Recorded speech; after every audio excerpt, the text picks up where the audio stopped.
যোৱাকালি অসম সন্তান ৰিয়ান পৰাগৰ কেপ্টেনচিত ৰাজস্থান ৰয়েলছে শক্তিশালী টিম চেন্নাই ছুপাৰ কিংছক পৰাস্ত কৰি পেলাই এক ডাঙৰ বিজয় লাভ কৰিব সক্ষম হয়। কাৰণ কিয় চেন্নাই ছুপাৰ কিংছটো এটা বহুত ষ্ট্ৰং টিম আগৰ পৰাই, এতিয়া বুলি নহয়। কাৰণ কিয় তাতে ডাঙৰ ডাঙৰ প্লেয়াৰবিলাক আছে।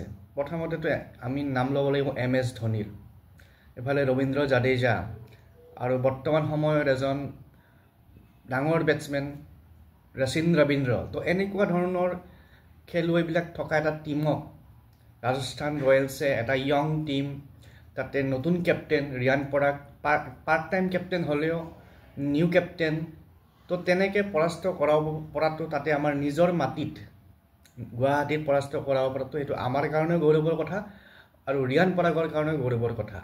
কিন্তু জয়ৰ যিমান আনন্দ আছে, এইখিনি সময়ত ৰিয়ান পৰাগ আৰু এটা কাৰণত চৰ্চিত হৈ আছে যে কালি যদিও জয়লাভ কৰিছে তথাপিও ৰিয়ান পৰাগে 12 লাখ টকাৰ ফাইন খাবলগীয়া হৈছে। কিয় ফাইন খাবলগীয়া হৈছে আমি ডিছকাছ কৰি আছোঁ এই ভিডিঅ'টিত। আশা কৰিছোঁ ভিডিঅ'টো শেষলৈকে চাব, আৰু চেনেলটো যদি প্ৰথমবাৰৰ চাইছে ছাবস্ক্ৰাইব কৰি দিব আৰু শ্বেয়াৰ কৰি দিব আপোনালোকৰ ফ্ৰেণ্ড চাৰ্কুলৰ মাজত, যাতে এই বিষয়টো সকলোৱে বুজি পায় বা এই বিষয়টো সকলোৱে গম পায়। মোৰ নাম শ্ৰী ভৱেশ ৰয় আৰু আশা কৰিছোঁ আপোনালোক সকলোৱে ভালে আছে। ইতিমধ্যে হয়তো বহুতে আপোনালোকে চাইছে যোৱাকালিৰ খেলখন, বা ময়ো তাত চাব নগ'লেও টিভিতে হওক বা লেপটপতে চাইছোঁ। কিন্তু এই ৰিয়ান পৰাগে যে 12 লাখ টকা ফাইন খাবলগীয়া হ'ল, এইটো কাৰণে অলপ বেয়া লাগিছে। কাৰণ কিয় য়ং কেপ্টেইন, নতুন কেপ্টেইন, আৰম্ভণিতে যদি এনেকুৱা এটা জোট লাগে সেইটো কাৰো কাৰণে ভাল নহয়। কাৰণ কিয় যেতিয়া আমি কিবা এটা নতুন কাম কৰোঁ, নতুন দায়িত্ব লওঁ, তাতে যদি কিবা এটা ভুল হয় সেইটো আমাৰ সকলোৰে বেয়া লাগে। এতিয়া ৰিয়ান পৰাগে ফাইন খাব লগা কিয় হ'ল? ফাইন এইটো কাৰণে খাব লগা হ'ল শ্ল' অভাৰ ৰেট, অৰ্থাৎ ICCয়ে নিয়ম বান্ধি দিছে যে তোমালোকে এঘণ্টাৰ ভিতৰত ইমান অভাৰ শেষ কৰিব লাগিব, আৰু তাতকৈ যদি বেছি হৈ যায়, টাইমটো যদি বেছি লাগি যায়, তেতিয়াহ'লে ফাইন খাব লগা হয়। আৰু প্ৰথম ফাইনটো কেপ্টেনেই খায়, যেতিয়া ফাৰ্ষ্ট টাইম মিষ্টেক হয় কেপ্টেনে খায়। আৰু এতিয়া আমাৰ জানিব মন গৈছে বা আমি জানিব বিচাৰোঁ যে ICCয়েনো কেনেকুৱা নিয়ম ধৰি থৈ দিছে এই অভাৰৰ ক্ষেত্ৰত। ICCয়ে নিয়ম ধৰি থৈছে যদি টেষ্ট ক্ৰিকেট হয় তেতিয়াহ'লে এঘণ্টাত 15 অভাৰ শেষ কৰিব লাগিব, আৰু যদি ওৱান ডে ক্ৰিকেট হয় তেতিয়াহ'লে এঘণ্টাত শেষ কৰিব লাগিব 14.28, অৰ্থাৎ 14.28 অভাৰ শেষ কৰিব লাগিব, অৰ্থাৎ 14 অভাৰতকৈ অলপমান বেছি। তাৰপিছত আৰু যদি 2020 ক্ৰিকেট হয় তেতিয়াহ'লে আৰু সোনকালে শেষ কৰিব লাগিব, আৰু সেইটো হৈছে 14.11।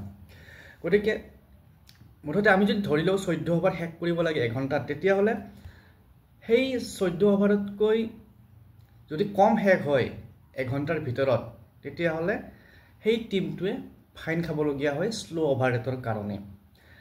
আৰু ICCয়ে কৈ দিছে যে 1 ঘণ্টা 25 মিনিটত এটা ইনিংছ, 2020 ক্ৰিকেটৰ এটা ইনিংছ 20 অভাৰ শেষ কৰিব লাগে।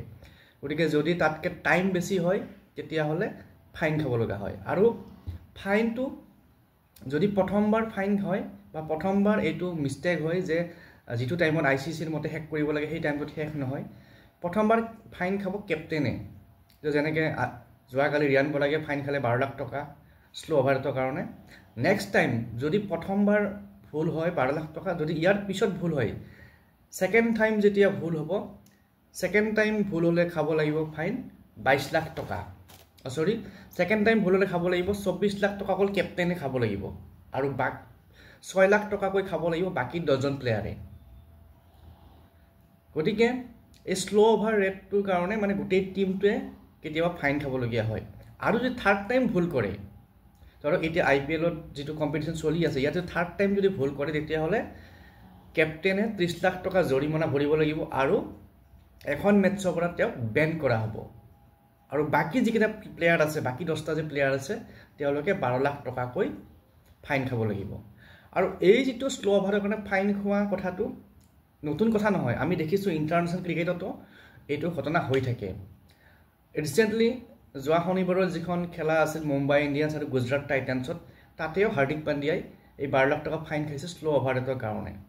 গতিকে আমাৰ এইটোৱে বেয়া লাগিছে যে ৰিয়ান পৰাগ যিহেতু ফাৰ্ষ্ট কেপ্টেইন হিচাপে ৰিচেণ্টলি দুখন খেলা হাৰিছেও বেচেৰা তাৰপিছত যোৱাকালি এটা ভাল ভিক্টৰী এটা পাইছে ভাল এটা মানে ফাইটিং টোটেল এটা কৰি পেলাই বা কণ্টেষ্ট কৰি পেলাই খেলাখন জিকিছে আৰু কোনো ধৰণৰ মানে ভুল নকৰাকৈ খেলাখন ধুনীয়াকৈ ফিনিছ কৰিছে তেওঁৰ যিটো কেপ্টেন্সি ধুনীয়া এভৰিথিং ধুনীয়া কিন্তু এই যে 12 লাখ টকাটো ফাইন গ'লে সেইটোৱে অলপ বেয়া লগা কথা হ'ল গতিকে আজিৰ ভিডিঅ'ত এইখিনি কথা আমি আলোচনা কৰিলোঁ কাৰণ এই নিউজটো আজি চৰ্চাত বহুত চৰ্চা আছে আপোনালোকে চাব নিউজত এইটো খুব বাজি আছে আৰু ছ'চিয়েল মিডিয়াতো এইটো আহি আছে গতিকে ভাবিলোঁ বিষয়টো আপোনালোকৰ লগত আলোচনা কৰি দিওঁ গতিকে এনেকুৱা ধৰণৰ ভিডিঅ' পুনৰ আলোচনা কৰি থাকিম এনেকুৱা ধৰণৰ বিষয় লৈ পেলাই চেনেলটো চাই থাকিব থেংক ইউ